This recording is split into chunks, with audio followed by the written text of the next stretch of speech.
insider trading in the United States has developed underneath our anti-fraud statute, 10b, right? Don't lie, cheat, or steal, in essence. So that is the statutory provision that we use to prosecute, bring cases for insider trading. But these are the elements of insider trading. Material non-public information, okay? That seems easy to understand, non-public, so it's not generally known. It's a secret. Material, it's significant, it matters, it's not trivial, right? Okay, so that's cool, we got that. Trading, okay, buying, selling, options, any other way that you can think of trading that's more sophisticated than what I can come up with, trading. And then you've got the last element, obtained or used in breach of a duty. And that's the slightly complicated thing, right? So to be clear, if I work for a company, I work for ABC Company, I'm its employee, I owe that corporation a duty of care. I owe it a duty of loyalty.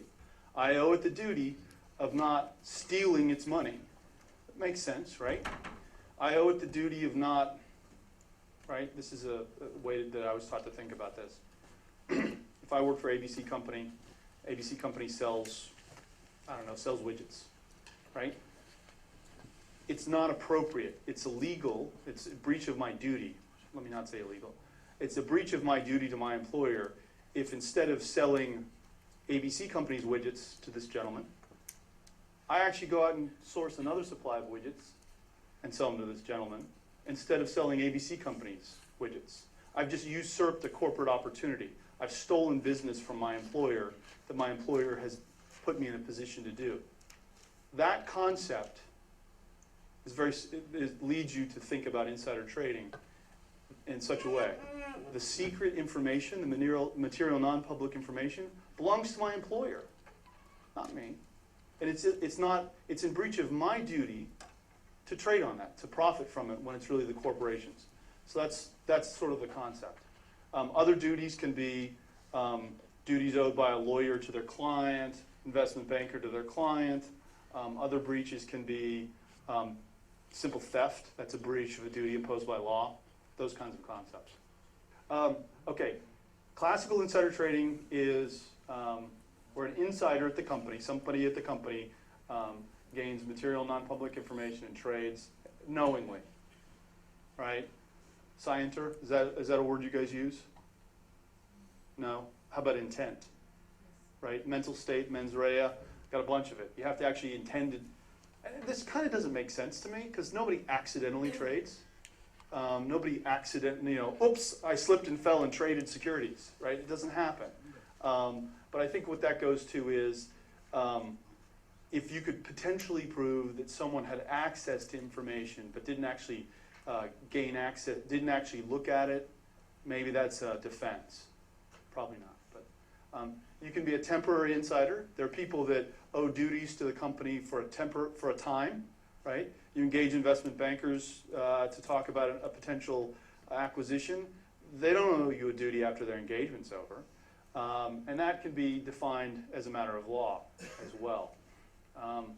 Misappropriation theory applies to outsiders, non-employees, who learn stuff but owe some sort of duty other than the issuer to not use it.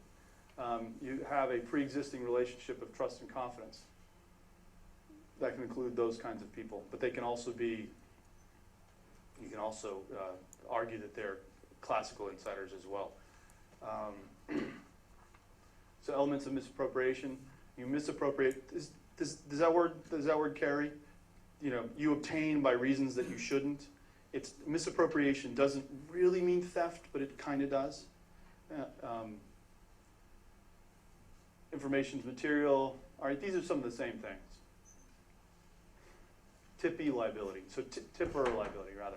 So tipper, tippee. These are terms, right, that we use. Tipper is the person who gains access to the information who then provides it to someone else. Tipper provides the tip. Tippee receives the tip. So tipper liability, insider gives material non-public information to a friend to benefit and also personally benefits. And then the tipper is liable for the tippee's trades. So Aaron asked me about Newman. We were talking about Newman earlier. Is anybody familiar with the Newman case in the United States? These are the looks that I expected. Good. All right. Newman is a recent case that relates to the whole Rajaratnam insider trading series of cases, but it was a defeat for the criminal authorities on appeal.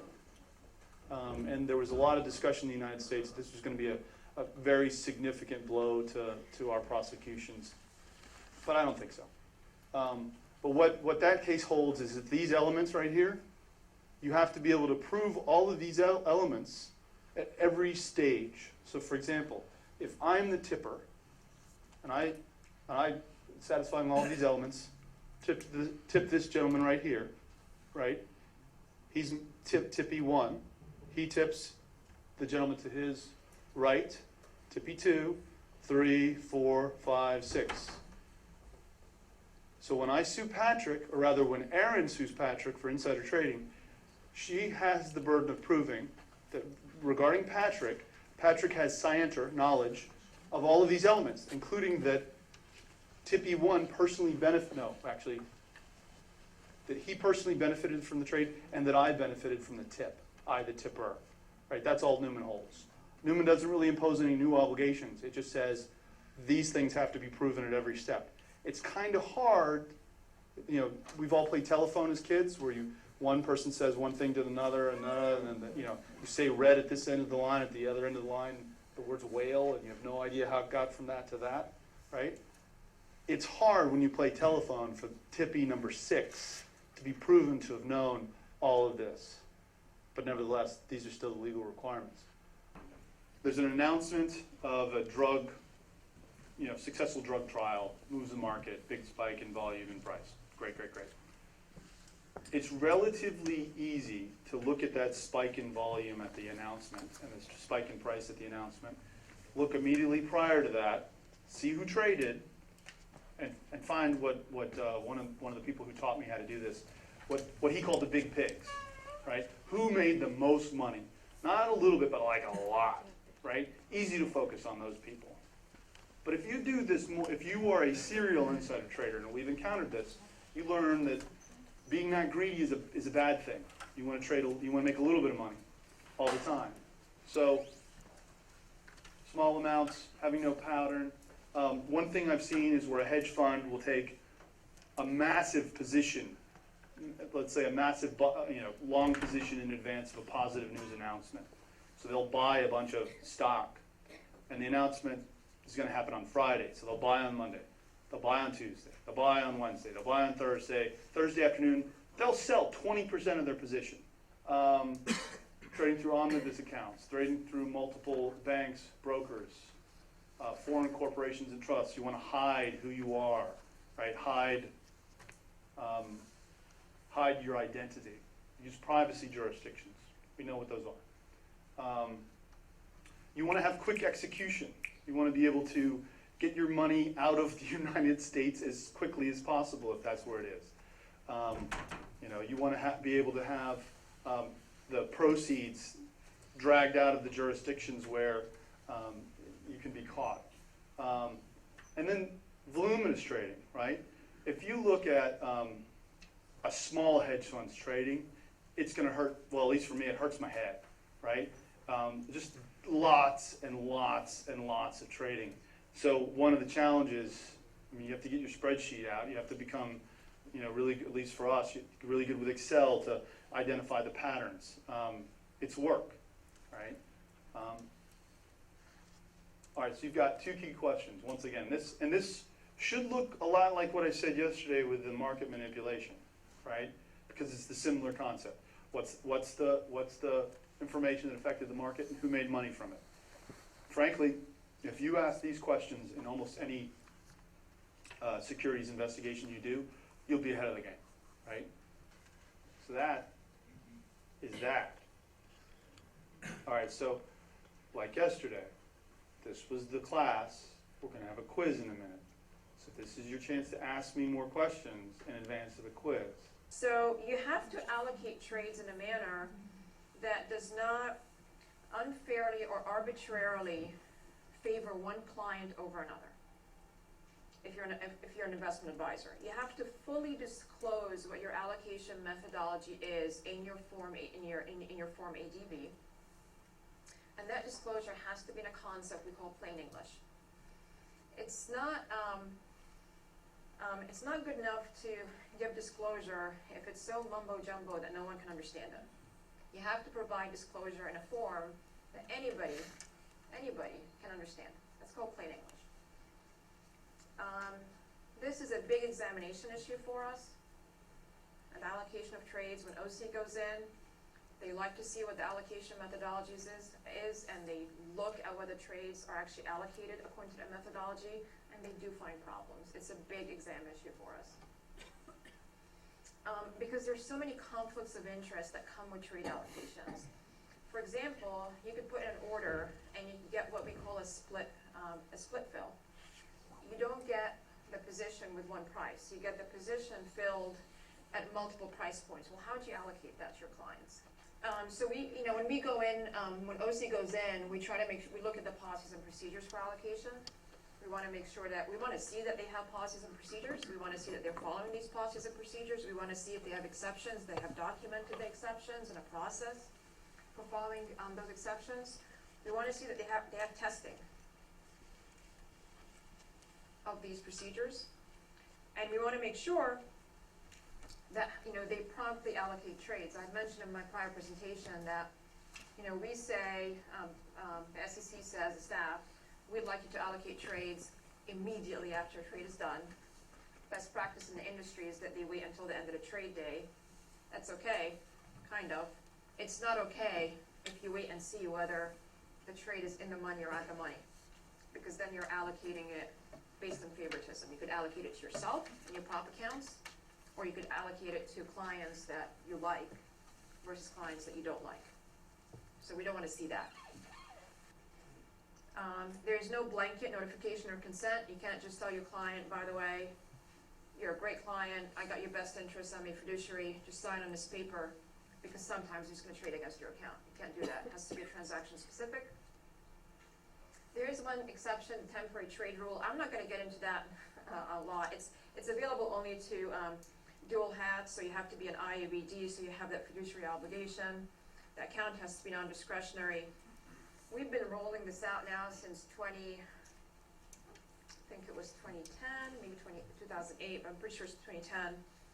That's about to expire. We've been rolling it for 2 years. Every time it was close to expire, we'd re-up it. This is one of the few examples, by the way, of a rule that didn't go through proposal to adoption. It's a temporary rule, so it was just sent out without notice, for comment rather. And this expires at the end of this year, and we have not decided yet. I don't know what they're going to do with it, but it is set to expire at the end of this year. Soft dollars, so we talked about this a little bit. Interestingly enough, I always find that really interesting as a securities law kind of nerd, but it is a statutory harbor. There are definitely conflicts when you're thinking about soft dollars. There are definite conflicts, and yet it's a safe harbor in the statute, in the 1934 Act. There are some limitations to it. The services have to be limited to brokerage and research. They can't be to tickets and nice box seats to the Redskins game. That is not brokerage and it's not research. There used to be, by the way, huge violations of this, so it was tightened up. It has to be appropriate, lawful, assistance to the advisor in actually doing its duties, and the advisor has to determine in good faith that the commission payments are reasonable in light of the value that it's getting. So it's a direct benefit to the advisor provided by the statute, and the advisor can use client money for it, even though the benefit does not go directly to the client. Custody. So we went through that a little bit, and I want to give you a bit more information on it because I had some questions about it. So, custody. unlike banks and broker-dealers, investment advisors don't maintain physical custody of client assets. They are not sort of set up to do that. But they do technically have custody the assets are maintained somewhere else, but they do have custody either by virtue of their role or by virtue of authority. So if a client, if they have an ability to deduct fees directly from a client account, if they can write checks against client accounts, or if they can withdraw funds on behalf of a client, that authority that the client has given them gives them custody over those assets. Because they're able to do something with the assets, then they have that custody. By role, they can also have custody. If they have the authority to sell the assets on behalf of a client, then they have, by their role as an investment advisor, they have custody. The interesting thing about the custody regime, because I know I got a lot of questions about it, is that it's for us, it's pretty new. When the Act was adopted in 1940, we had no authority whatsoever over custody. We asked Congress for it. We were told no. We asked for it twice, and we were told no. It was only in 1960 that we finally had authority to pass some rules. So for the first 20 years, we had no authority to adopt any rules that had to do anything with custody. So we passed our first set of rules in 1962, and they were pretty basic and very focused, because at the time, on physical custody, because we were talking about certificated securities. And they were in dire need of, for many, many decades, they were in dire need of improvement, and we didn't, get to that for a while. First time we got to it was 2003, and we kind of improved them a little bit. But then, after the financial crisis and the Madoff scandal, for example, we felt that we had to seriously rethink some of our custody rules, which we did. And we modernized our rules in 2009. So what's the basic of our rules? Assets have to be with a qualified custodian. Essentially, that's a bank or a broker-dealer, an entity that in its regular course of business can hold assets. The qualified custodians have to send quarterly account statements directly to their client. This was a big change. Under the old regime, the qualified custodian did not have to send quarterly statements so long as the advisor sent statements. And that we realized that was a problem with Madoff. So now it's the qualified custodian that has to send direct statements, not the advisor. There has to be an annual surprise exam to make sure the assets are actually there. That exam has to be done by an independent public accountant that is regulated under the PCAOB. Peekaboo. Known as Peekaboo. They don't like that. And if there is, if you as an advisor maintain assets with a qualified custodian that's an affiliate, barring a small exception, there has to be the audit has to contain an internal controls report to make sure that there are proper procedures in place to really safeguard the assets from crossing the lines. Let me see if this one is new. Did I pass one? We also got trade data. That's important here. So we got the trade blotter, and what does it show? It shows that it seems that profitable trades are being given to the hedge funds. It shows that there's an analysis of the most and least profitable trades done by Chief Compliance Officer.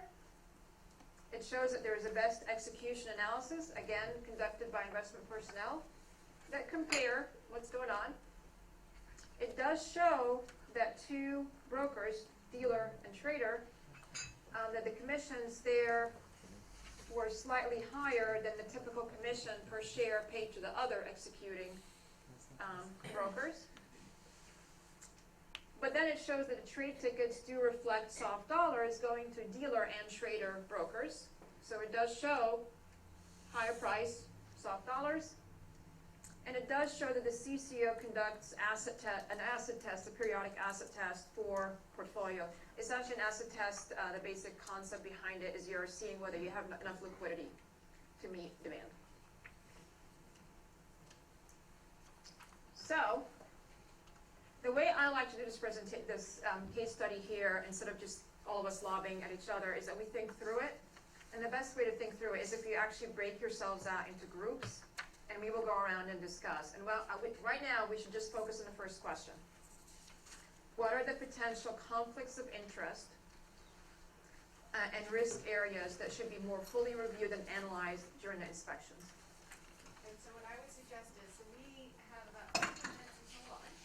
So I think we're going to divide you up into groups to talk. And for those that didn't get the materials, we'll get you copies. We'll give you 15 minutes to talk. You can take it, you can talk about it over lunch, and then when we come back, we'll do maybe half an hour to discuss it further so that we can sort of really work through some of the issues. And look at all these questions. You were given the handouts that give you all the facts that I went through, because there's a lot of facts to remember, so we thought having the facts at hand, and they even give it a bit more than what I went through, is important. And maybe what we do actually is think about it, talk about it, and try to come up with at least 3 things under each one of these that you think is a potential risk area. The other one is to identify all the risks. And don't think about it as in, well, this is a risk, but it's been addressed. Just think of what are all the risks that exist in the fact scenario. Then think about what are the controls that the advisor already has in place. And then the third one is what additional procedures do you think the advisor should have, and what additional information do you think you want to get out of the advisor or the parties so that you make sure you have the full set of facts. And try to think of at least three things under each one. Yeah, so when reading the facts, what concerns you? What do you want to know more about? And what controls do you want to see? Like your questions to, if you go in and you went into this business and we're doing an inspection, what are the things that you want to know more about? And what are the things that you want to see in place to take care of some of the risks? The SEC, as a matter of policy, disclaims responsibility for any private publication or statement made by any of its employees. The views expressed in this presentation are those of the speakers and are not necessarily shared by the Commission or its staff. So I wanted to thank you all for having me here. The importance of building an effective compliance and examination program and risk-based supervision. It has 3 prongs as I see it. It's important to investors, it's important to the integrity and credibility of the financial system, and frankly, it's important for our integrity and credibility as regulators and self-regulatory organizations.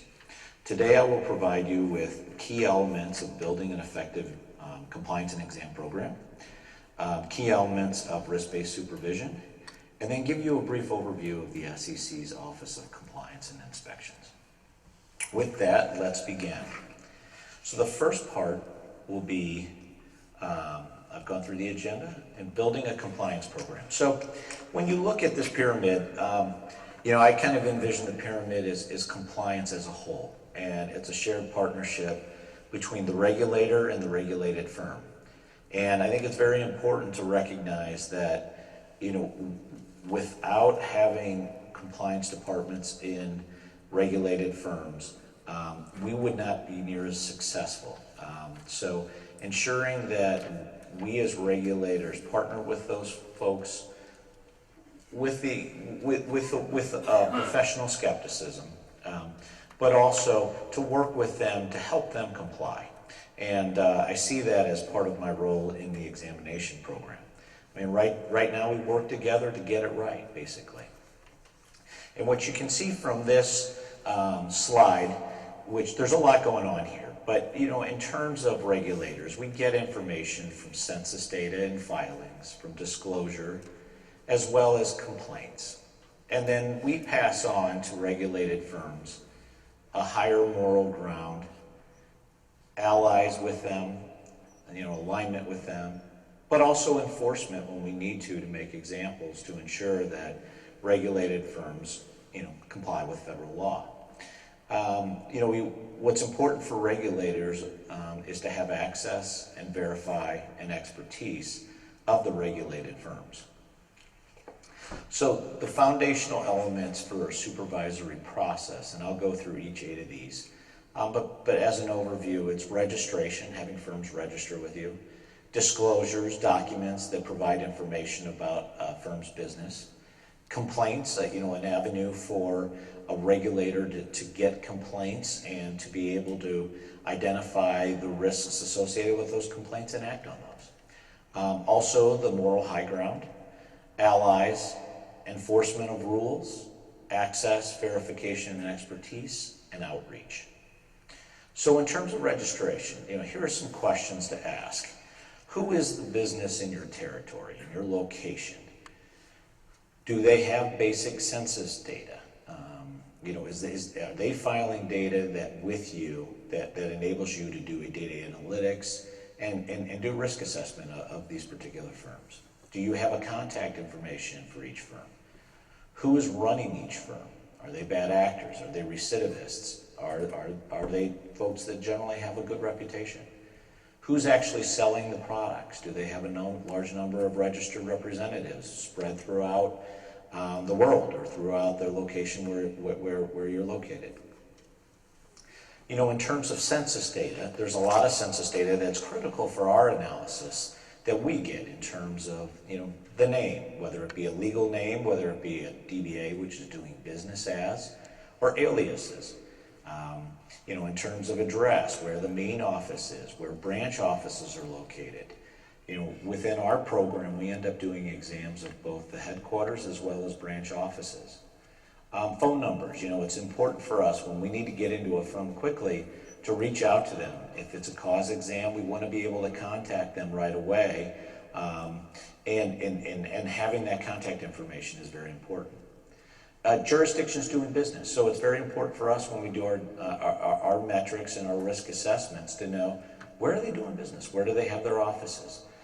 Disciplinary history is very important. It's a disclosure requirement that is in most of our registration materials that allows for us to be flagged whether or not this particular firm or person has had disciplinary history, has been barred in the past, has violated a rule, and been found, adjudicated. Where are the books and records? So this is very important for us. We're examiners of books and records. That's what we do. And so knowing where the books and records are located is very important for us to go out to the field and to ensure that we go to the right place to get those books and records. What types of business does the firm conduct? This is very important in terms of risk scoping. Are they in something that's very risky, whether it be the securities they recommend, whether it be the industries they participate in, whether it be the types of clients they have? It's all very important in terms of knowing that before we decide whether or not to do an exam of that entity. Who are the executives, owners, both direct and indirect? This is important in terms of knowing who affiliates are, umbrella companies, those who may have disciplinary action. They may have an executive that's been at a number of firms and is a bad actor. And so knowing that information and having that data filed with a regulator is very important. And frankly, having it publicly available is very important from a disclosure standpoint. What types of clients, customers do they have? So it's important to know if we're going to do an exam of, say, an investment advisor who's the advisor of a mutual fund, of an investment company, as opposed to a private equity firm or a hedge fund or a pension consultant. So all of those types of clients and customers, whether it be private funds, mutual funds, pension funds, those all have different risks associated with them. So it's important to know that information before we go into the field. And I'll explain why shortly, because it's driven based on resources.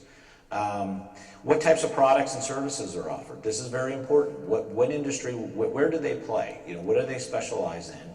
And is it high risk? You know, are they a mutual fund recommender, or are they on high-end derivatives and things that may carry more risks associated with them, or may have liquidity issues? The types of securities may have liquidity issues. So the SEC gets two types of forms. One is Form ADV for investment advisors, and Form BD, as well as other forms that are filed that are required. But these are the two main documents that OC uses to get census data and basic information about a registrant that helps us understand the registrant, who they are, who they're affiliated with, their business, the types of securities they recommend, their size. All those are very important. We also find very important is getting financial data, revenue and income. How's a firm making their money? Is it by product? Is it, you know, what types of clients do they have? What types of recommendations do they have? That's important to us. Expenses, knowing, you know, do they have affiliates that they use for services? Do they have conflicts that aren't being disclosed, such as solicitors? You know, there's certain rules that revolve around having solicitors work for you. In terms of off-balance sheet, you know, that's the potential for misappropriation. If they're doing business that's not being recorded on their main financial records, does that flag a fraudulent scheme off the books of their main business? And then finally, customer accounts. What types of accounts, the locations, the size. You know, that's all, you know, are they retail, are they institutional? That's all very important information to have. The number of them, the assets under management. That's all key data that we use in terms of making risk assessments before we go into a firm, but also understanding that business from the filings before we go into a firm as part of our pre-work process. You know, broker-dealers also have focus reports, which, you know, include audited financial information. Those are very important when prior to and during exams of broker-dealers. This is something that's filed routinely with there's quarterlies and annuals, and so this is an important document that we look at, you know, as we do our exams of broker-dealers. Selling agents, you know, here, you know, what should you also know about who is actually selling product? You know, we call them registered representatives. Are they qualified? Are they registered? You know, have they taken the necessary exams and received the necessary education to be approved? Are they honest? You know, what's their name? What's their address? Who's their employer? Employment histories, discipline histories, all very important to know whether or not we're dealing with a bad actor who's a selling agent. Again, professional tests and qualifications. You know, in terms of one thing that we see a lot in our business is firms will have two types of registered representatives. Some will be employee representatives, where they're actually employees of the firm, and others can be independent representatives. They're independent contractors. They use the firm name, but they're responsible for additional things that employee reps are not in terms of compliance. And so looking at the differences between employee reps and independent contractor reps is as important as you distinguish and work through the different types of representatives and selling agents that they use. You know, one other piece that we do is we do what's called senior leadership engagement. We go to the top firms, we meet with their board members, we meet with their CEO and president, and then we meet with their compliance professionals. We talk about risk to the firm, we talk about risk to the industry, we talk about compliance matters, and we talk about their businesses. We do exam initiatives. We did a presence exam initiative on private advisors to private funds. They were recently registered with us. Around 2,000 of these advisors registered with us several years ago. We initiated a presence initiative where we went out and looked at 40% of them. It really moved the needle in terms of educating those new registrants to the SEC process and the OC examination process, and it was very effective. We also did a lot of campaigning in terms of public statements, speeches, and risk alerts of what we were finding to help move the needle on compliance. And then finally, we do large firm monitoring, where we've selected a certain number of large firms where we have dedicated people to do ongoing monitoring, both from a risk as well as a business perspective, to ensure that these firms, one, have a strong compliance program, but two, are identifying risks and getting that information to the right people to help mitigate those risks. With that, I will end, and I thank you for your time, and to the extent you have questions, I welcome them.